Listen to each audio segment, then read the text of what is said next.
Hi everyone, and welcome to this session on reviews for personal independence payment. So, a review for PIP is where the DWP looks at your claim again to decide whether you're still entitled to PIP and at the same rate, whether you're still entitled to PIP at either a higher or a lower rate, or if you're no longer entitled to PIP. When you're awarded PIP, your award is for a specific amount of time, and how the review process works depends on how long this time period was that it was awarded for. If you're not sure how long your PIP was awarded for, it'll be on your award letter or your tribunal decision letter, or you can call the PIP helpline and ask on the number that's on the slide. For indefinite awards, where there's no fixed end date, the DWP will usually review your award around every 10 years. For fixed term awards lasting more than 2 years, the DWP will usually review the award sometime before it ends, usually about 6 months before.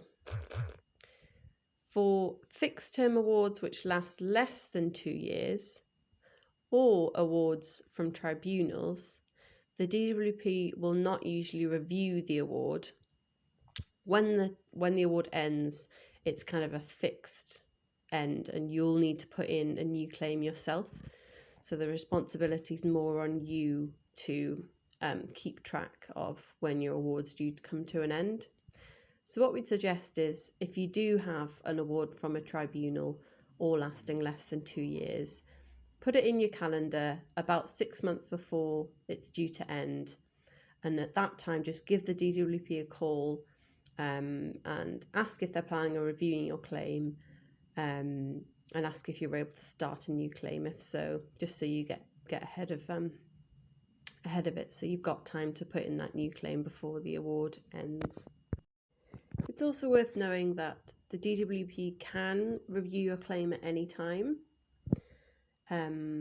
Either if they decide to from their end, or if you call up and inform the DWP that your health condition has changed, so either got better or gotten worse, then they can review your claim at any time out with these time periods. If you find that your health condition has gotten worse and you think that you might be entitled to a higher rate of PIP, it's worth getting in touch with us first so we can look through all the PIP activities and see whether you might have, a strong claim for a higher rate of PIP before you call up and report that change. The main thing that I would remember when you're filling in the PIP review form is that the criteria that they're using is exactly the same as it is for making the initial claim. So the way that they kind of give points for each of the PIP activities depending on how much difficulty you have with that activity. And I've just put a link there, which is the kind of full breakdown of how PIP is awarded. So here's an example of the breakdown for the first activity, which is preparing food. So you can see there the lowest points is if you need to use an aid or appliance to help you cook. And then if you need to use a microwave because you're not able to use a conventional cooker. Or if you need prompting to be able to cook a meal. And then the next level up is that you need either supervision, so someone being there to make sure you stay safe, or assistance, so someone completing part of the activity for you. And then the highest amount of points is that you cannot prepare or cook food, so if you're not able to do any part of that activity. Although the way that the DWP awards PIP is exactly the same with reviews, the review form that you will get is worded slightly differently from the claim form, which can be a bit confusing. So the review form is asking whether anything has changed about how you manage the PIP activities. One thing that can be useful for filling in a review form is if you have a copy of your previous claim form or a copy of your award letter which tells you where points were awarded. This can just help you to think about what was awarded last time. Has anything changed that means that the way I carry out these activities is different? Here's an example of how the questions are phrased in the review form. So this is the one about preparing food. The first section is tell us if something has changed and approximately when. So this could be information like a new diagnosis, and you would just put the rough date that you were diagnosed. Or it could be that some of your symptoms have changed. So for example, you could say, my anxiety has gotten worse around 6 months ago. So you don't need to put exact dates, just kind of a rough idea of when things changed. The next part is tell us how you manage now, including the use of any aids. So just thinking about anything that you use to help you manage. For example, if you need to have a chair in the kitchen to rest while you're preparing food. And then the last bit is tell us about any changes to the help you need or the help you get from another person. So this would be either supervision for you to be able to maintain your safety while you're carrying out the activity, or assistance if you need someone to physically do part of the activity for you.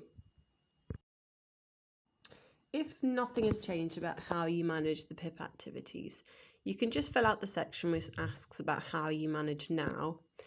And we would suggest that you fill out that section because we find that if you just put something like nothing has changed, it doesn't guarantee that you will be awarded the same rate.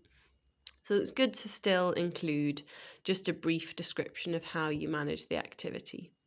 So this should include what parts of the activity you can and can't do. So even if you can't do really any cooking, try and break it down into which bits you can't do and why it is that you're not able to do it. So yeah, just explaining what stops you from completing activities. So what symptoms is it that prevent you from doing it? Again, if you need any physical help from another person, which is assistance, if you need someone to be there with you when you do the activity to maintain your safety, which is supervision, and if you need any aids to do the activity. If something has changed about how you carry out the PIP activities, then you should fill in all 3 parts of each question.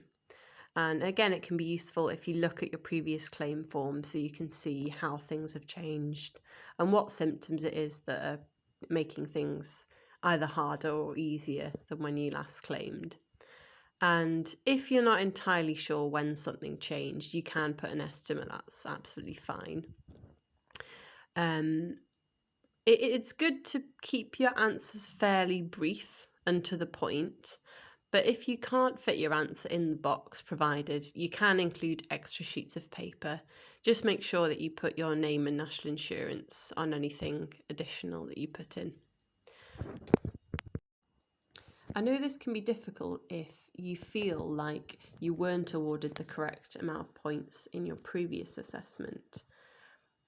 If this is the case, I would fill in the form as if something has changed. But I wouldn't worry too much about this because with the review, the DWP are making a new award based on the available evidence that they have. So as long as what you've put in your review form is true to how you manage now, it doesn't matter too much if you actually think that you should have been awarded a higher rate at the previous assessment. Most people are asked to attend another medical assessment for reviews. It's only really cases where there's kind of substantial evidence to back up the claim where people might not be asked for an assessment. But for reviews, they work in exactly the same way, so the kind of questions that are asked are exactly the same. So sometimes we get incidences where members will get in touch because they haven't had their PIP payment through as expected. The first thing I would do in that case is give the DWP a call on the PIP inquiry line and just ask why it is, because it could be just an admin error from their side rather than anything to do with your claim. If you're told that your payments have been stopped because your fixed term award has come to an end and the DWP haven't had the chance to review your claim yet, get in touch with us at the email on the slide and we'll see if we're able to advocate for you to get your payments reinstated. If you have a PIP award and then a rewarded PIP again in future, and the gap is less than 2 years, then the second award should be backdated so that there isn't any gap in your payments. So if you think this applies to you and you haven't had that backdated money to fill the gap, then again get in touch with us and we'll see what we can do to help. So that's the end of this session on benefit reviews. If you'd like any more detailed information about making a PIP claim, we have a separate little video about that, which goes into a bit more detail about kind of the PIP descriptors and thinking about what evidence you can use to back up your claim. If you have any questions about benefits or social care, then you can get in touch with us at the email on this slide. So all the best. Thanks for tuning in. Bye.